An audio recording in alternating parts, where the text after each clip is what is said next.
Redmi K80 എന്ന പുതിയൊരു smart phone launch ചെയ്യാൻ പോകുന്നുണ്ട്. ഈ ഒരു ഫോണിൻ്റെ ഫീച്ചേഴ്സിനെ പറ്റിയിട്ടുള്ള പല കാര്യങ്ങളും ഇപ്പോൾ അറിയാൻ കഴിഞ്ഞിട്ടുണ്ട്. അതുപോലെ തന്നെ ലോഞ്ച് ഡേറ്റ് ഇപ്പോൾ ഒഫീഷ്യലായിട്ട് കൺഫേമും ആയിട്ടുണ്ട്. എന്തായാലും ഈ ഒരു വീഡിയോയിൽ നമ്മൾ നോക്കാൻ പോകുന്നത് റെഡ്മി K80 എന്നുള്ള സ്മാർട്ട് ഫോണിനെ പറ്റിയിട്ടാണ്. നമ്മൾ ആദ്യം ഫീച്ചേഴ്സും കാര്യങ്ങളൊക്കെ നോക്കുകയാണെന്നുണ്ടെങ്കിൽ ഡിസ്പ്ലേയുടെ കാര്യത്തിൽ 6.6 ഇഞ്ചിൻ്റെ 2K റെസൊല്യൂഷൻ വരുന്ന LTPS OLED ഡിസ്പ്ലേയും കാര്യങ്ങളൊക്കെ ഇതിൽ വരുന്നതായിരിക്കും. അപ്പം ഇതിൽ 2K റെസൊല്യൂഷനൊക്കെ വരുന്നതായിരിക്കും. മികച്ച റെസൊല്യൂഷൻ ഇതിൽ വന്നേക്കാം. പഞ്ചോൾ ഡിസൈൻ ഇതിൽ വരുന്നതായിരിക്കും. പഞ്ചോൾ വരിക ടോപ്പ് സെൻറ്റർ ഭാഗത്തായിട്ടായിരിക്കും. പിന്നെ ഡിസ്പ്ലേയിൽ 120 Hz റീഫ്രഷ് റേറ്റും കാര്യങ്ങളൊക്കെ സപ്പോർട്ട് ചെയ്യുന്നതായിരിക്കും. അപ്പം അത്യാവശ്യം നല്ല ഡിസ്പ്ലേ ഫീച്ചേഴ്സും കാര്യങ്ങളൊക്കെ ഈ ഫോണിൽ വന്നേക്കാം. In display finger print sensor ഇതിൽ വരുന്നതായിരിക്കും. ഈ ഒരു ഫോണിൽ IP68 റേറ്റിംഗ് സപ്പോർട്ട് ചെയ്യുന്നതായിരിക്കും. അപ്പം നല്ലൊരു IP റേറ്റിംഗും വരുന്നതായിരിക്കും. അപ്പം ഈ ഫോൺ വാട്ടർ റെസിസ്റ്റൻറ്റും അതുപോലെ തന്നെ ഡസ്റ്റ് റെസിസ്റ്റൻറ്റുമായിരിക്കും. ഇനി പ്രോസസ്സറിൻ്റെ കാര്യത്തിലോട്ട് വരികയാണെന്നുണ്ടെങ്കിൽ സ്നാപ്ഡ്രാഗൺ 8 Gen 3 എന്ന പ്രോസസ്സറായിരിക്കും ഈ ഫോണിൽ വരിക. ഇത് ഏറ്റവും ലേറ്റസ്റ്റ് ആയിട്ടുള്ള ഫ്ലാഗ്ഷിപ്പ് പ്രോസസ്സർ അല്ല, എന്നാലും തൊട്ട് മുമ്പുള്ള ഫ്ലാഗ്ഷിപ്പ് പ്രോസസ്സറാണ്. അപ്പം മികച്ചൊരു പെർഫോമൻസ് തന്നെ ഇതിൽ നമുക്ക് എക്സ്പെക്ട് ചെയ്യാവുന്നതാണ്. 5G സപ്പോർട്ടും കാര്യങ്ങളൊക്കെ ഈ ഫോണിൽ വരുന്നതായിരിക്കും. പിന്നെ സ്റ്റീരിയോ സ്പീക്കേഴ്സും കാര്യങ്ങളൊക്കെ ഈ ഫോണിൽ വരും. Android 15 ബേസ് ആയിട്ടുള്ള ഹൈപ്പർവോയ്സ് സോഫ്റ്റ്വെയർ ആയിരിക്കും ഈ ഫോണിൽ വരിക. ക്യാമറയുടെ കാര്യം പറയുകയാണെന്നുണ്ടെങ്കിൽ ഫോണിൻ്റെ പിന്നിൽ ട്രിപ്പിൾ ക്യാമറ സെറ്റപ്പ് വരുന്നതായിരിക്കും. 50 MP മെയിൻ ക്യാമറ സെൻസർ ആയിരിക്കും ഈ ഫോണിൽ വരിക. ഇത് OmniVision OV50യുടെ സെൻസർ ആയിരിക്കും. OSന്റെ സപ്പോർട്ടും ഇതിൽ വന്നേക്കാം.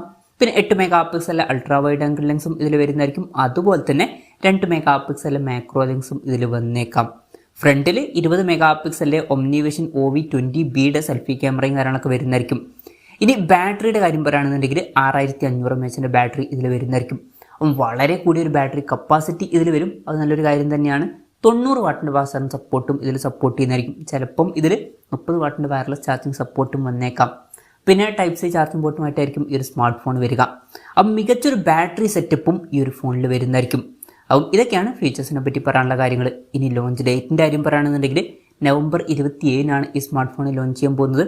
പക്ഷേ ആ ഒരു ദിവസം ഇന്ത്യൻ മാർക്കറ്റിലായിരിക്കില്ല ഈ ഫോൺ ലോഞ്ച് ചെയ്യുക. ആ ഒരു ദിവസം ചൈനീസ് മാർക്കറ്റിലായിരിക്കും ഈ ഫോൺ ലോഞ്ച് ചെയ്യുക. ഇനി ഇന്ത്യയിൽ ഈ ഫോൺ ലോഞ്ച് ചെയ്യുമെന്ന് വെച്ചാൽ ലോഞ്ച് ചെയ്തേക്കാം, പക്ഷേ ഈ ഒരു പേരിൽ തന്നെ വന്നോളണം എന്നില്ല.